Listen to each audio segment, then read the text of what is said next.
salaamaaleykum wa rahmatullah ñu ngi ñu ngi nuyu ñëpp di leen wax dal leen si jàmm man maa ngi tudd Alamine donc maa ngi nekk lanceur d'alerte nekk aussi artiste musicien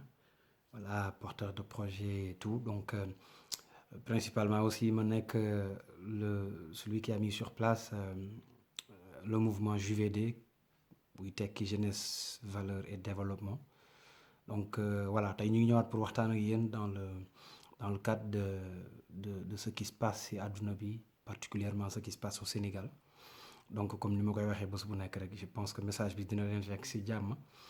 et que buy dem tam dana leen bàyyi ci jàmm donc message bi nag dañu koy passer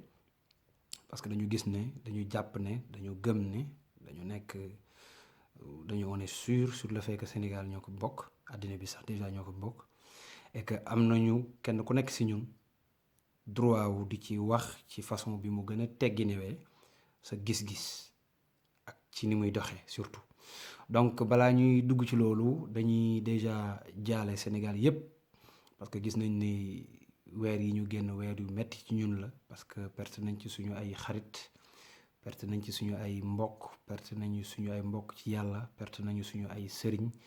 donc perte nañu ay personnalités yu énorme par la personne surtout de boo demee fu nekk boo demee Tivaouane ça s'est passé pareil ñu ngi leen di jaale boo demee Thiénaba ça s'est passé pareil ñu ngi leen di jaale soo demee Kaolack pareil ñu ngi leen di jaale boo demee tamit ci suma mbokk Baye Fall yi ñu ngi leen di jaale ñu ngi jaale toutes les familles religieuses yi nga xam ne ñu ngi Sénégal di passer par la personne de Papa Cheikh Tidiane Niass di ko jaale umma islamique bi yëpp donc je pense que loolu perte mondiale la parce que je pense que Faydatu Tijaan yi mu ngi ci fu nekk ci àddina bi donc comme yeneen constituants yi nga xam ne yëpp moo def force mystico-spirituelle bu Sénégal ñu ngi fépp ci àddina bi donc ñu ngi leen di jaale di wax ni yàlla ñu yàlla wuutal suñu tiis wi donc ñu ngi dugg nag ci débat bi et ñu ngi leen di invité wu à ce que ngeen installé wu ça sera pas une vidéo parce que données yi ñuy yore yëpp xanaa duñ ko sax mën a jàllale mais daal dinañ def le maximum pour que ñu partager le maximum avec vous. Donc voilà installez-vous ñu commencé waxtaan jërëjëf yes. Donc fi ñu njëkk a commencé suñu waxtaan mooy que ni ñu ngi gis ne dañu am ay questionnement bi nag xam naa ni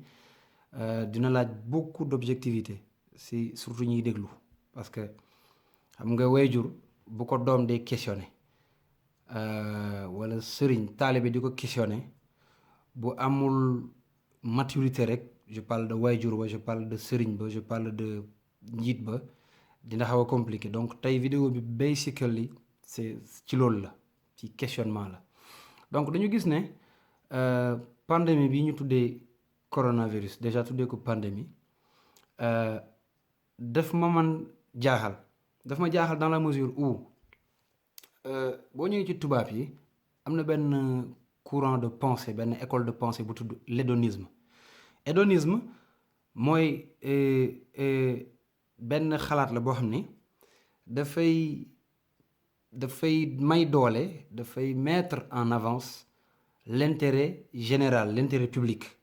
ça veut dire que dans la culture de hédoniste donc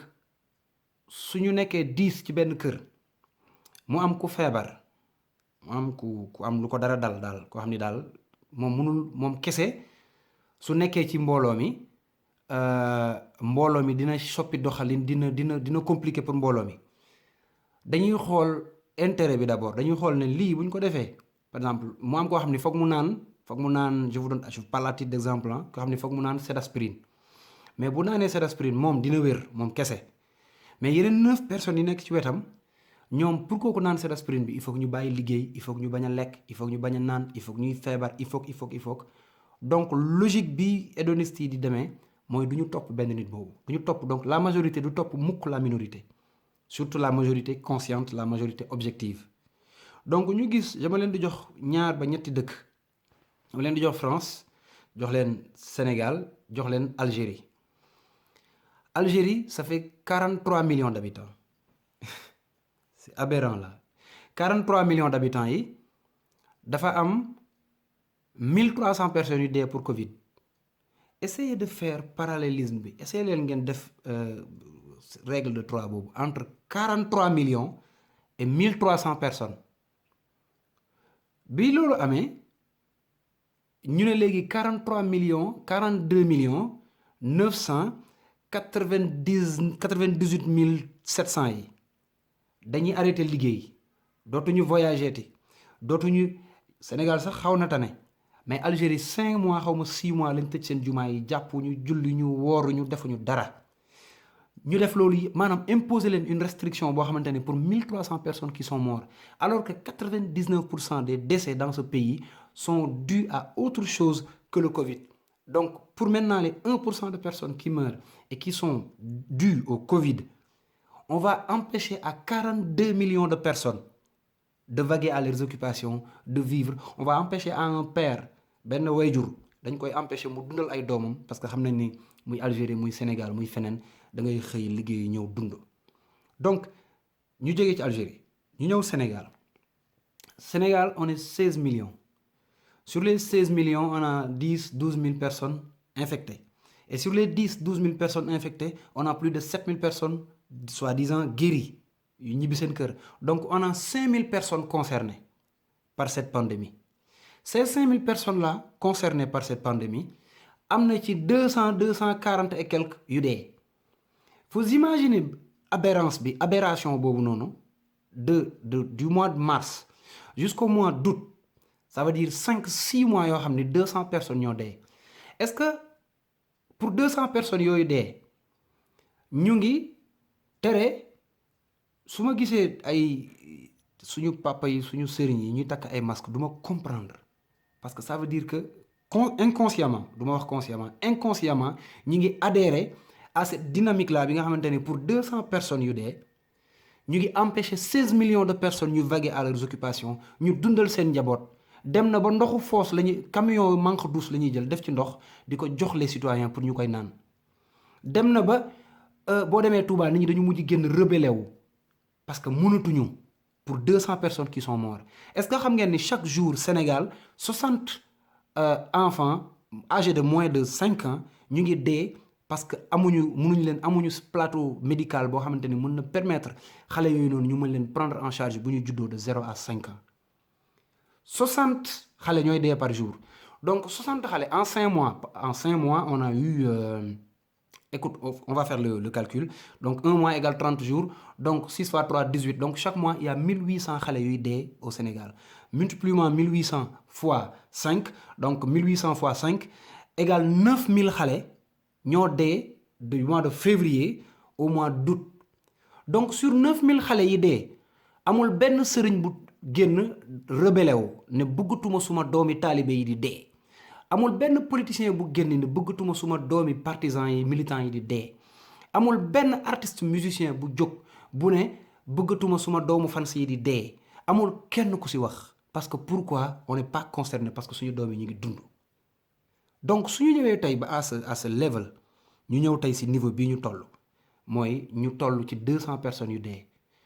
lan la 200 personnes yu dee yooyu gënee les 9000 personnes yi ma wax waxuma boolewu mag 9000 personnes yooyu te manque de plateau médical rek moo leen rey leneen reyu leen donc waxuma nag les 20 000 insuffisants rénaux yi dee Sénégal par jour par année donc imagine divise-moi 20 000 sur 12 mois ça te fait plus de 1200 personnes yoo xamante ne ñi ngi dee chaque mois 1200 personnes divise-moi 1200 personnes par 4 semaines ça te fait 300 personnes ñi ngi dee chaque 7 jours 6 jours donc divise-moi ça te fait 50 personnes yuy dee ci insuffisance rénale te mën nañ leen defal prise en charge parce que Sénégal il a les moyens économiquement il a les moyens pour faire face à ça la preuve ils ont donné 800 milliards de nos francs qui pouvaient servir à ce que ñu installer Thiaroye hôpital avec un plateau médical digne de ce nom ça pouvait nous permettre ñu installer ko Tëngéej ça pouvait nous permettre ñu installer ko un peu partout à Dakar on est plus de 5 millions à Dakar benn ñaari hôpital yu tane lañ am muy Dantec ak Fann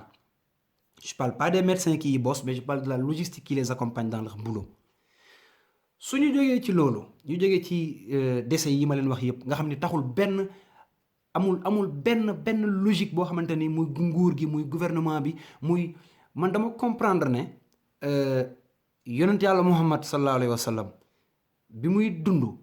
nanguwul woon doomu Ababacar di dee te fekk na ci erreuram la woon moom wala mënul na ci wax sax ne serait-ce que mu wax ci donc mënuma comprendre man tey Sénégal ñu am deux forces benn force bi force politique la beneen force bi force spirituelle ou religieux la du ma wax sax spirituel mystico religieux laa koy tuddee te force boobu tey sëriñ bi nekk Tëngéej genre je donne pour ne pas dire Touba wala Kaolack wala Tivaouane wala feneen donc sëriñ bi nekk foofu moom leer na ko ni am na ay xale yoo xam ne heure bu ñu xëyee ñi ngi dee te bu ñu dul ay doomam ay doomi taalibeem lañ qu'est-ce qui empêche à ces gens qui nous promettent te am na ci ñu bari ñoo xam ne ay nitu yàlla lañ parce que xam naa ne bu mbir yi demeewul yenn yi au Sénégal c'est parce que ñaan bokk na ci mais lan moo ñu tere sëriñ bi jóg ne man bëggatuma suma benn doomi taalibe dee donc moo tax sama résolution wu 2020 bi dinaa gisee ak nguur gi at bu jot dinaa leen invité ñu ñëw ci suma ëtt bii parce que fu ñuy wax ne yonent yàlla Muhammad ma ngi fay teew jamono bu nekk sa waay waxuma la Macky Sall mais Obama sax mën na fay teew yaa ngi comprendre li ma la expliqué kër guñ ne Muhammad yonent yàlla Muhammad ma nga fay dund ma nga fay teew jamono bu nekk te teewu fa ci gént dafay teew bi gis mi ci jëmmam ji kooku Macky Sall mën na faa ñëw at mu jot bu ñëwee sëriñ bi ne ko lii ak lii la ñu constaté dans la région te dañu bëgg ngeen góorgóorlu ci sëriñ bi am na ay doom yoo xam ne dañuy jàng à l'étranger xam nañu ils s'y connaissent en géostratégie ils s'y connaissent en géopolitique ils s'y connaissent en économie etc. Ils peuvent partager ils peuvent avoir un bilan réel des choses qui se passent dans leur localité pour ne pas dire dans le pays bu ko Touba defee lépp luy xew Touba xalif bi di convoquer nguur gi at mu jot parce que doomam la taalibeem la léppam la te defe naa ne bàyyi bu woowee doom rek daf ko war a wuyu ji asamaak nag bàyyi buy sëriñ yow ngay doom di taalibe bu la woowee da ngaa war a wuyu si donc ñu ñëw ñu defal leen le bilan de l'année on a eu tant de morts sur suñu maternité yi on a eu tant de chômage ci suñu nangam on a eu tant d'usines qui ont fermé dañu bëgg ngeen rétablir ko léegi ñun techniquement on a réfléchi à ça on vous donne un programme suivre leen talonner leen pour ñu def ko je pense que loolu bu ñu ko mënoon a def cette troisième force qui est la force la plus puissante muy le peuple du nekk ci coono yi mu nekkee tey man je pense que benn guide spirituel Sénégal amatul droit noppi surtout ñi nga xam ni président mi ngi leen di seeti mënuma comprendre président fi Sénégal toll nga xam ne pour 200 personnes qui sont mortes l'État est en train de signer mais des contrats colossaux des contrats énormes au dos des Sénégalais surtout des Sénégalais lambda je pense fort que logique bi moom mooy bu la président seetsee nga ne ko ñu ngi lay jaajëfal kontaan nañ ci ñëw bi waaye nag dañ ci profité comme yow ak ñun ñëpp kenn amul jot réew mi sonn nañ bëgg nañu lii mu dañ bëggatuñu restriction des droits fondamentaux yi nga xam fondamentaux des citoyens ngeen di ko dindi bëggatuñu ngeen di dóor suñu taalibe yi parce que seen ay taalibe lañ ñoom la ñuy dóor ci moom la policier di dóor ñoom la policier di tëj ñoom la policier di toroxal donc bu ñu ko defee woon noonu pour man dinañu mën a am benn synergie dinañu mën a am fu ñuy dajaloo dinañu mën a nekk jógee ci peuple bi ñu nekk peuple mooy pël yi ay pël lañ ñi ngi seen côté séeréer yi ñi ngi seen côté murit yi ñi ngi seen côté tijaan yi ñi ngi seen côté mais ñu nekk nation mooy ñëpp xam ne ñoo bokk benn lañ man miy wax salatul fatiha suñu laalee suma mbokk bële nga xam ne mu ngi ci cant yi damay mel ni man lañ laal moom bu ñu laalee suñu mbokk laayeen bi day mel ni moom lañ laal séeréer bi bu ñu laalee jaaxanke bi day mel ni moom lañ laal mais cette synergie là hyper nationaliste amuñu ko te li tax amuñu ko mooy depuis le début depuis le haut depuis le bottom of the stadium depuis foofu le problème amee donc maa ngi boucler partie bi di wax ne su ma sañoon dañuy def benn dialogue national boo xam ne du président moo koy diriger chaque année mais sëriñ yi nekk Sénégal kenn ku nekk sa localité xam nga la fa doxul yow yaa koy jël nga soumettre ko président ñu former une force nationale pas étatique mais une force nationale ñun ñëpp sénégalais ñu nekk une force nationale gis ngeen ko bërki démb Mali amul Serigne Touba amul Baye Niass amul Maam Limaamu amul Canaba amul dara te ils se sont libérés des mains des oppresseurs ñun Sénégal foo ñu fekk ñu ngi wax yonente yàlla moo fi ñëw tey ñu ngi gis nañ yonente yàlla Muhammad sallallahu alayhi wa sallam gis nañ nangam te tey la ñu gën a sonn même ñi lay wax ne la gis nañ yonente yàlla Muhammad sallallahu alayhi wa sallam ñi ngi ci nouvel ordre mondial bi de façon inconsciente donc maa ngi woo ñëpp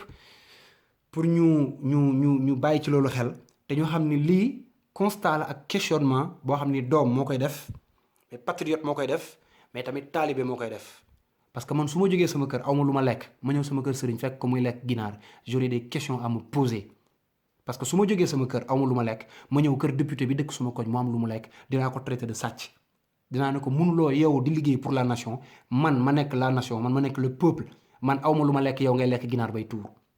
donc ay questionnement la moo tax ma ne il faut ñu déglu ko d'un oreille très objectif pour ñu mën a am dara ñu ñëw si restriction yi dañ ne Covid 19 bu njëkk ba bon déjà scoop je sais pas je vais pas dire scoop mais li may njëkk a partagé ak yéen mooy ren màggalu Tuubaa du am gàmmu Tiwaawan ak Medina Baye Niass du am no way lu tax parce que sëriñ yëpp ñi ngi sol masque pour se protéger alors que masque yi ça a été fait xam nga masque comme yére comme lépp loo xam ne dañ ko defar dafa am da ngay noyyi il faut mu am benn textile en terme de textile si sur le plan de ni ñu koy defaree di nga noyyi masque yi dafa am ay trou yooyu c'est trou yi dafay c'est virus bi il est nanométrique déjà le virus du corona il est nanométrique donc tissu bi moom c'est ay micron la trou yëpp c'est micrométrique voilà j'avais perdu le mot donc tissu yi ñu defaree masque yi dafa am benn espacement wu micrométrique donc la micrométrie mooy cette unité de mesure qui est même nga xamante ne mënuloo ko xool à l'œil nu voilà c'est pas perceptible à l'œil nu parce que c'est 1 million de fois plus petit que le mètre donc cet espace micrométrique bi masque yi am 3 microns le trou bu nekk di mesurer donc masque boo takk am na plus de des dizaines et des dizaines et des dizaines et des dizaines et des dizaines et des dizaines de trou bi ci nekk bu lay permettre nga mën a noyyi mu ngi def 3 microns donc alors que virus bi ñuy wax ñun il est pas micrométrique il est nanométrique donc virus bi moom mu ngi peser 20 nanomètres moom lay mesurer alors que 1 micron maanaam yi nga xamante ni moom moo composé trou bi moom mooy mesure mooy unité de mesure trou bi trou yi nekk ci masque bi donc benn trou bu nekk mu ngi mesurer 3000 nanomètres parce que 3 microns égale 3000 nanomètres donc léegi sur 3000 nanomètres d'espace pour bu lay permettre nga mën a noyyi alors que le virus lui il mesure pas 3000 nanomètres il mesure pas 2000 nanomètres il mesure pas 100 nanomètres il mesure 20 nanomètres donc trou bi mu ngi toll nii virus bi moom mu ngi toll nii donc yow nga takk masque bi amul benn njëriñ et ils l'ont dit au mois de février le ministre de la santé et de la solidarité bu France il l'a dit dafa wax ñaari mbir dafa wax d'abord ne pandémie bi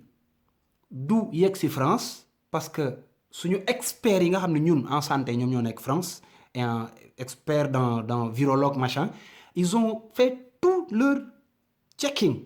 et ils ont promis et prouvé que ni pandémie bi du fi yegg si ils l'ont dit au mois de janvier au mois de mars ils ont déclaré que ni c'est done qu'il y a eu une première vague et c'est fini personne ne peut le retenir et en ce même moment ils ont dit que le port du masque